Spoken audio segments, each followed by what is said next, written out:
Jadi di ayat ini Allah Subhanahu wa taala ya ingin menghibur nabinya sallallahu alaihi wasallam, jangan sedih kalau orang-orang kafir itu enggak beriman. Ya, dan kepada mereka hanyalah ditegakkan hujah. Yakni bahwa mereka telah diperingatkan dan bahwa mereka nanti enggak punya alasan lagi di hadapan Allah Subhanahu wa taala untuk misalnya berkata, "Ya Allah, kenapa Engkau azab kami?" Ya, karena tidak ada yang datang kepada kami seorang pemberi peringatan.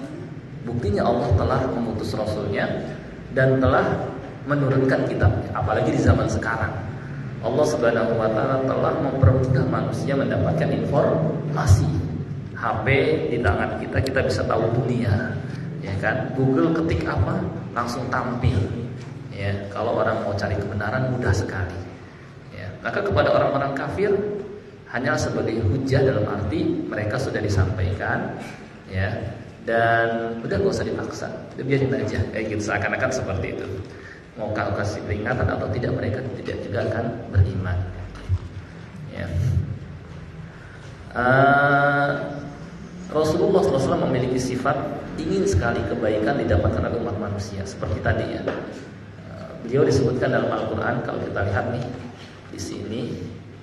Di surah surah At-Taubah. Di surah At-Taubah Allah Subhanahu wa taala berfirman,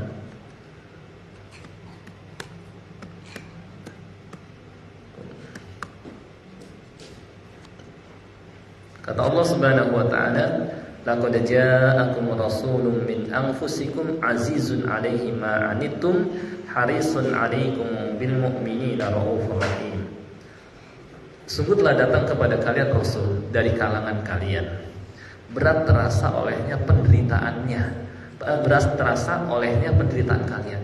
Jadi beliau terasa nggak ingin memberatkan umatnya, dan kalau umatnya merasa terbebani, beliau merasa berat menerimanya. Makanya beliau berusaha mencari yang mudah buat umatnya. Contoh misalnya, Nabi SAW di awal pelaksanaan sholat tarawih di bulan Ramadan, sholat ya, tarawih. Kemudian ada sahabat ikutan. Kemudian sahabat yang satu menyampaikan kepada yang lain, semalam Rasulullah SAW malam ya kita ikutan sholat di belakang Rasulullah SAW. Ya pada ikut sampai 3 hari semakin ramai masjid. Tapi Rasulullah SAW tidak ingin kalau sampai ini jadi wajib. Maka beliau nggak keluar dari rumah karena nggak ingin sampai ini jadi wajib. Gitu. Akhirnya para sahabat nungguin kok nggak keluar Rasulullah SAW. Maka keesokan hari beliau sampaikan bahwa beliau tidak keluar lagi itu jangan sampai ini jadi wajib sehingga kalian merasa kesulitan, karena saking inginnya umat ini tidak terasa berat sekali, gitu ya. Harisun alaikum, berusaha menginginkan yang terbaik buat kalian, ingin kebahagiaan, kebaikan, dapat petunjuk.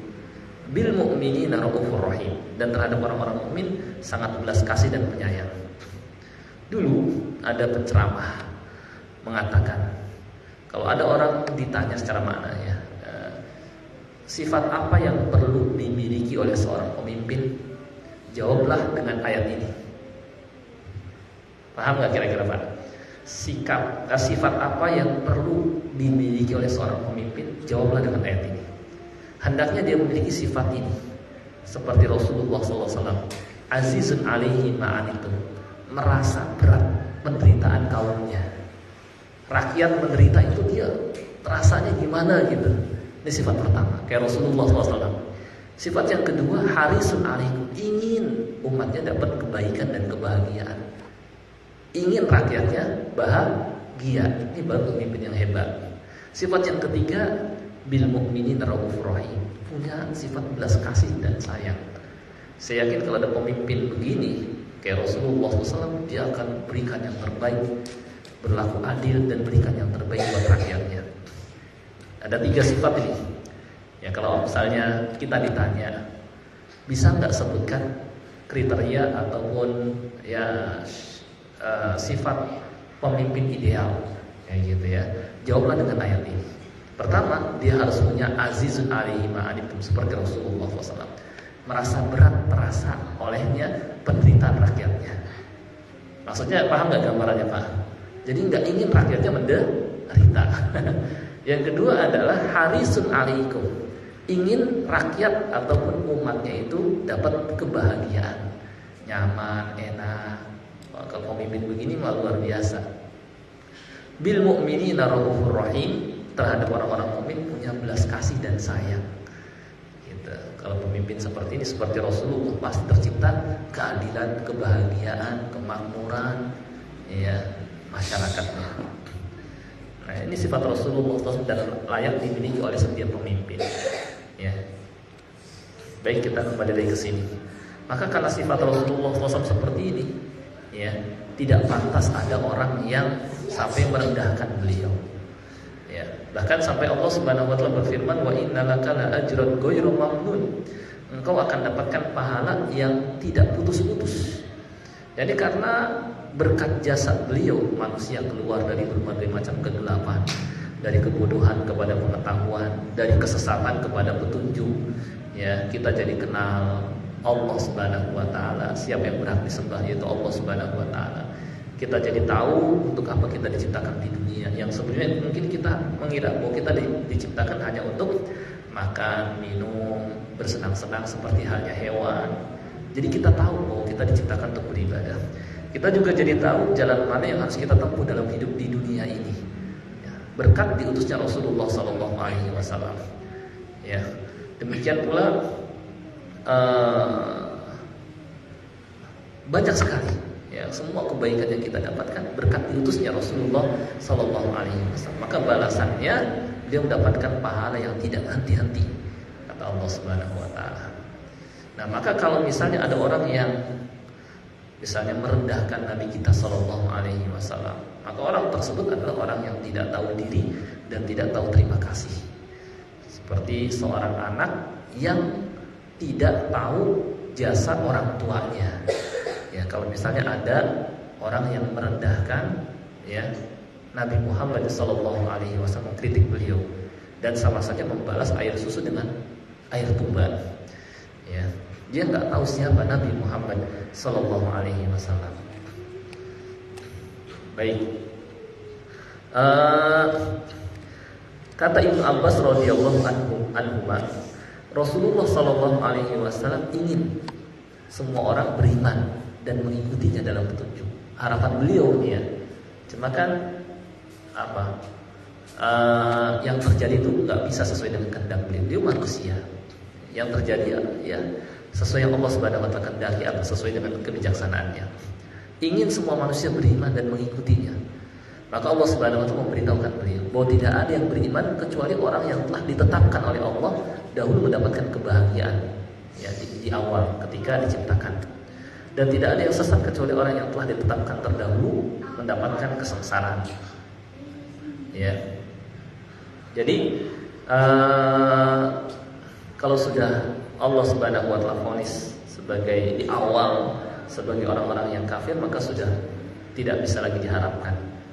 Ya, cuma kita kan nggak tahu ya keadaan manusia. Yang kita tahu hanyalah orang-orang yang disebutkan Allah Subhanahu wa taala tersesat dan ahli neraka, maka barulah kita mengetahui ya, gitu ya, bahwa orang tersebut nggak bakal memperoleh hidayah. Ya. Baik, Imam Al-Baghawi menerangkan bahwa ayat di atas berkenaan dengan orang-orang yang telah ditetapkan sebagai orang-orang celaka dalam ilmu Allah sejak dahulu. Dan pada ayat selanjutnya baru Allah Subhanahu wa taala menyebutkan sebab mereka tidak beriman. Jadi intinya ya sudah, kalau engkau sudah peringatkan kepada mereka, ya sudah, karena kewajiban engkau wahai Muhammad sallallahu alaihi wasallam hanyalah menyampaikan dan tidak dibebani mereka harus mengikuti. Gitu. Jadi ayat ini seperti itu maksudnya. Ya. Dan perumpamaan mereka itu ya seperti apa? Kalau nasihat itu udah nggak mempan, seperti yang orang yang mati. Dan hati yang sudah mati ini sudah nggak bisa dihidupkan lagi. Hati mereka sudah mati. Ya. Beda kalau masih sakit, ya masih bisa disembuhkan. Tapi kalau sudah mati susah, gitu ya. Kenapa kok mereka sampai seperti itu? Ya, yakni nggak mempan hidayah. Jawabnya adalah di ayat ini. Khatamallahu ala qulubihim. Allah telah mengunci mati hati, dikunci.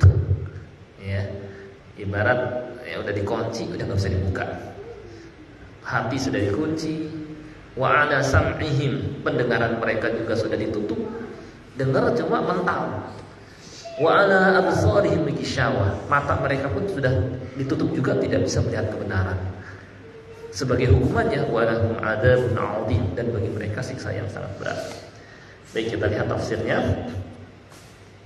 Jadi orang kafir itu ya tidak dapat menerima petunjuk ya, karena telah dikunci mati hatinya, dan segala macam nasihat pun tidak akan berbekas ya, karena hati mereka ya, setelahnya kerasnya hati mereka setelah tampak kebenaran. Oleh karena itu Allah tidak memberi mereka taufik untuk mengikuti petunjuk itu. Qatadah mengatakan setan telah menguasai mereka karena mereka dulunya selalu menaatinya. Maka balasannya Allah kunci mati hati dan pendengaran mereka. Penglihatan mereka juga ditutup sehingga mereka tidak dapat melihat petunjuk lagi, tidak dapat mendengar nasihat, tidak memahami dan tidak mengerti. Maka kalau kita lihat di dunia ini kok istilahnya kalau orang menggunakan akal sehat, dia akan tahu kebenaran Nabi Muhammad SAW. Dia akan tahu kebenaran Al-Quran. Tapi kok masih banyak yang kafir? Ya, berarti memang sudah dikunci mati hati, pendengaran dan penglihatan. Jadi mereka nggak bisa melihat lagi kebenaran. Ya, bukti-bukti padahal sudah banyak. Ya. Jadi kalau misalnya mereka nggak beriman, ya sudah, Allah sudah cap. Maka sudah nggak usah bersedih. Itu maksudnya. Al-A'mash, ya, seorang tabi'in menyebutkan Mujahid ini murid Abdullah bin Abbas, memperlihatkan kami telapak tangannya untuk membuat perumpamaan.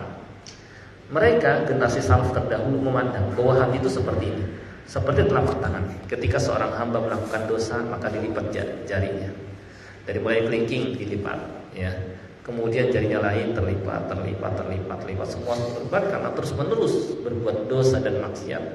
Maka kemudian dicap, ditutup dan dikunci. Ya. Nah itu ya. Nah inilah sebab kenapa mereka kok nggak beriman juga, karena sudah dikunci mati hati. Ya. Dan bagi mereka siksa yang 32 dulu kita lihat. Ya.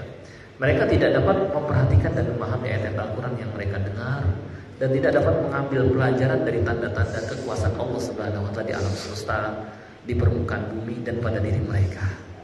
Ya. Padahal sarana untuk memperoleh hidayah itu kan akal pikiran, pendengaran dan penglihatan.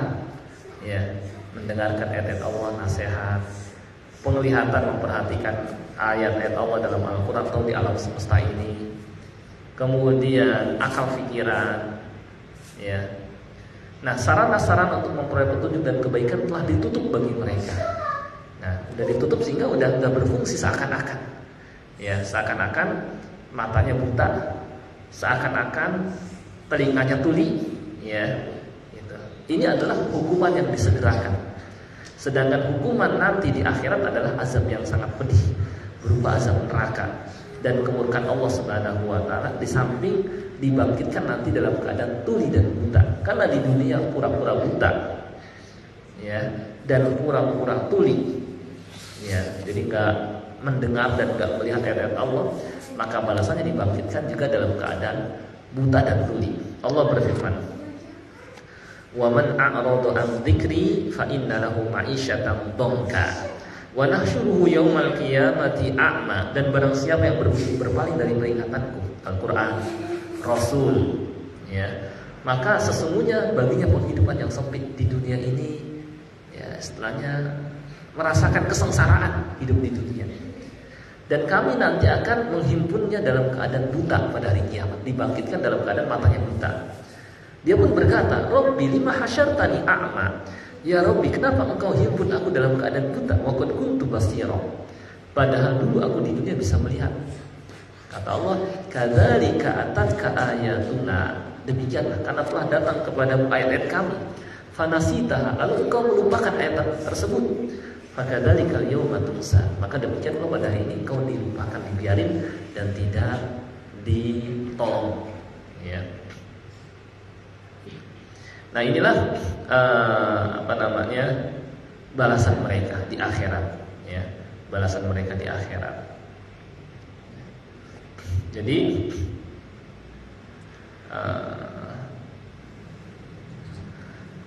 di kedua ayat yang barusan kita pelajari, ya, intinya adalah Allah Subhanahu wa taala akan berlakukan, ya, demikian, ya, yakni karena mereka tidak memfungsikan, tidak menggunakan pendengaran, penglihatan untuk memperhatikan ayat Allah Subhanahu wa taala. Ya. Demikian pula di dalamnya terdapat peringatan agar berhenti dari kekafiran, kezaliman dan melakukan kerusakan. Ya, di mana itu semua mengharuskan pelakunya mendapatkan azab yang pedih. Imam Al-Baghawi berkata, Allah menghukumi kafir terhadap hati mereka karena pengetahuannya sejak awal tentang mereka. Ya, jadi kesimpulan ayat ini adalah bahwa dua ayat ini, ayat 6 dan 7, Allah Subhanahu wa taala menerangkan golongan yang kafir. Golongan yang kafir ini sifatnya peringatan, itu enggak bermanfaat. Maka enggak usah paksakan diri dan enggak usah bersedih. Ya, karena mereka sudah tidak bisa lagi diharapkan kebaikan. Enggak ada niatan untuk mencari yang hak, ya, dan menyangka bahwa hidup itu hanya di dunia saja. Ya, dan mereka ya enggak yakini dengan akhirat. Sehingga bagi mereka bahagia ya bahagia di dunia, sengsara yang sengsara di dunia, gitu. Dan karena mereka tidak ada kebaikan dalam hati mereka, ya, dan mereka juga ingkar terhadap kitab yang Allah turunkan, Rasul yang Allah utus, ya, maka balasannya Allah cap udah hatinya, plek, pendengarnya ditutup dan matanya pun ada tutupan sehingga nggak bisa lihat lagi kebenaran. Ya, itu di dunianya udah nggak bisa mengetahui kebenaran. Gitu. Maka kalau kita lihat ada orang yang seperti ini kok nasihat nggak masuk ya, kayak gitu. Padahal bukti begitu banyak, ya, maka itu berarti sudah dicap. Itu di dunia, sedangkan di akhirat bagi mereka azab yang berat, ya, azab yang besar. Baik Pak, kira-kira dua ayat ini bisa dipahami nggak maksudnya? Jelas nggak Pak? Jadi kita pelajari sedikit-sedikit supaya kita paham isi Al-Quran dan menjadi pedoman kita. Maka kalau misalnya ada orang kafir, perasaan bukti kebenaran Islam itu begitu jelas. Ada orang kafir, sudah kita kasih buku, kita kasih video, kita ngobrol face to face gitu ya, empat mata, kita halus kok gak juga beriman. Berarti emang sudah dikunci. Maksudnya gak usah sedih kalau kayak gitu, ya. Kan kebenaran Islam begitu jelas. Lihat Nabi Muhammad SAW saja, itu sudah ketahuan kebenaran. Beliau tidak belajar, tidak berguru. Dari mana ilmu ini beliau dapatkan? Ilmu tentang orang-orang terdahulu, para nabi, ilmu tentang yang akan terjadi, bagaimana berita yang disampaikan sesuai dengan kenyataan. Di surah Ar-Rum misalnya, ketika bangsa Romawi dikalahkan, kata Allah, wahum min ba'di ghalabihim sayaglibun, setelah mereka dikalahkan nanti mereka akan menang. Ternyata sesuai dengan kenyataan. Ya, ketika Allah menyatakan kami turunkan Al-Quran, ya, inna nahnu nazzalna dzikra wa inna lahu lahafidz, kamulah yang akan menjaganya sampai sekarang. Ya, ada seorang yang mengumpulkan buku-buku kuno. Dia mengumpulkan kitab Injil dari beberapa abad ke-14, 15, 16, tebel-tebel tulisan lama gitu. Dia sampaikan Bible yang ini dengan yang ini dengan yang ini masing-masing berbeda isinya. Dan di saya ada Al-Quran, kata dia. Ini Al-Quran sejak 3 abad yang silam. Coba lihat, sama enggak dengan yang ada pada kalian sekarang? Ternyata sama. Bagaimana dijaganya Al-Quran Karim? Itu pun sudah bukti. Ya. Dan nama beliau pun tercantum dalam kitab Taurat, Injil, dan bahkan ahli kitab Yahudi saking mengetahui bahwa Muhammad Sallallahu Alaihi Wasallam sebagai Nabi dan Rasul pun mereka seakan sepertinya mengetahui anak mereka sendiri, tapi kok nggak beriman juga ya? Nah itu berarti kan udah Allah cap, maka gak usah terlalu berharap, gitu. Yang penting kita menyampaikan gitu aja. Kalau mereka nggak beriman ya sudah, berarti itu udah nggak ada kebaikan. Dan kalau nanti disiksa juga udah memang layak disiksa gitu. Nah itu, inilah maksud dua ayat ini. Kita cukup sedikit-sedikit, yang penting dipahami dan kita bisa terapkan dalam kehidupan sehari-hari. Baik, mungkin supaya suasana hidup, kalau ada yang ingin ditanyakan bisa disampaikan. Silakan Pak. Saya masih ada bingung masalah ketetapan misalkan di dunia ini ibaratnya siapa sih yang mendapat hidayah? Betul. Orang pasti ingin di kehidupannya di dunia kemudian di akhirat telah masuk surga mendapatkan kebahagiaan dan kalau misalkan dari penjelasan Ustaz tadi bahwa Allah itu sudah menetapkan, sudah dikunci. Jadi kalau misalkan ibarat sudah dikunci itu otomatis dengan apapun kita nasihatkan nggak percuma. Ya percuma nantinya kan ya. Jadi yang saya bingung misalnya apa yang kita tinggal di samping untung misalkan Allah sudah tetapkan kebahagiaan dari awal gitu ya. Kita misalkan nanti akan bahagia di akhirnya seperti itu. Itu seperti apa?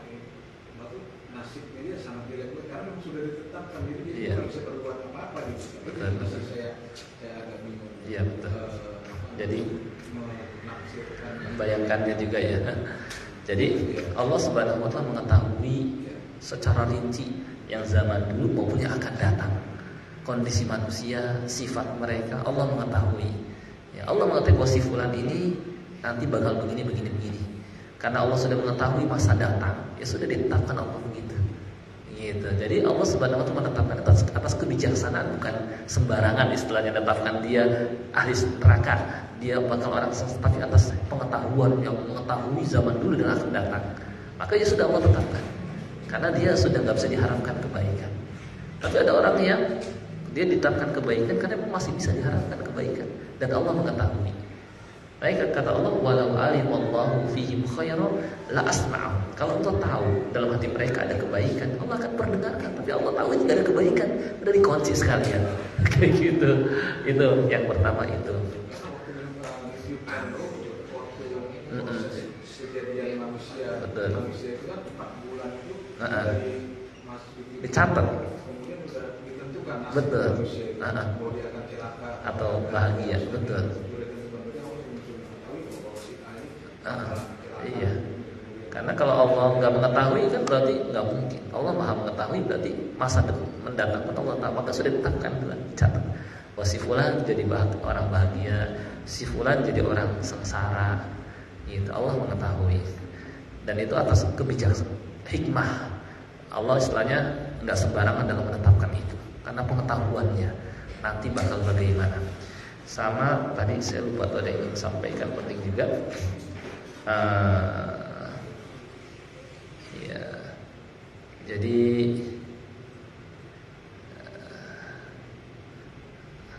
lupa lagi tadi ada yang penting juga saya ingin sampaikan terkait juga dengan ini juga. Yani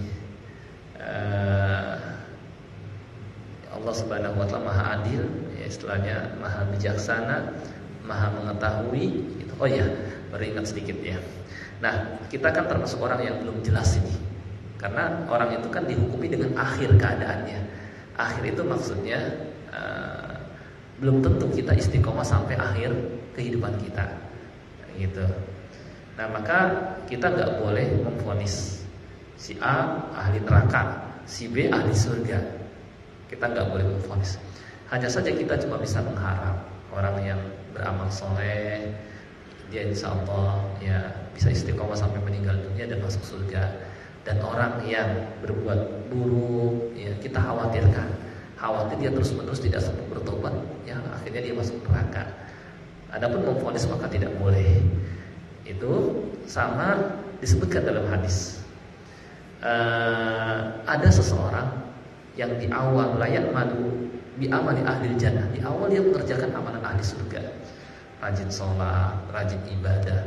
Tapi Allah mengetahui bahwa dia bukan orang nanti dapatkan kebaikan, maka di akhir kemudian berubah keadaannya, ya menjadi mengerjakan amalan penghuni neraka. Tapi ini sedikit. Ulama menerangkan bahwa mereka bisa berubah ini karena memang niatnya itu dari awal tidak baik, pencitraan, ingin dilihat orang sebagai. Tapi kalau orang itu di awal niatnya sudah baik, maka Allah akan pertahankan dia istiqomah, gitu. Maka diperbandingannya sedikit antara yang berbalik dari kebaikan kepada keburukan dengan yang dari buruk kepada baik lebih banyak yang buruk kepada baik, karena rahmat Allah begitu luas. Sedangkan yang dari baik kepada buruk sedikit, dan biasanya karena hatinya, ya, dia pencitraan. Apalagi di zaman sekarang banyak sekali pencitraan, supaya dikenal atau dipilih. Diambillah video atau dalam keadaan lagi ibadah supaya dipilih, ya, di-shoot lah lagi infak supaya dipilih, lagi sholat, ya, politik identitas zaman sekarang. Baik, saya kira cukup ya Pak ya, sedikit-sedikit 2 ayat saja yang penting bisa kita pahami dan bisa jadikan sebagai pedoman hidup kita. Kurang lebihnya mohon maaf. Kita tutup dengan doa kafaratul majlis. Subhanakallahumma bihamdik, asyhadu an la ilaha illa anta, astaghfiruka wa atubu ilaik. Assalamualaikum warahmatullahi wabarakatuh.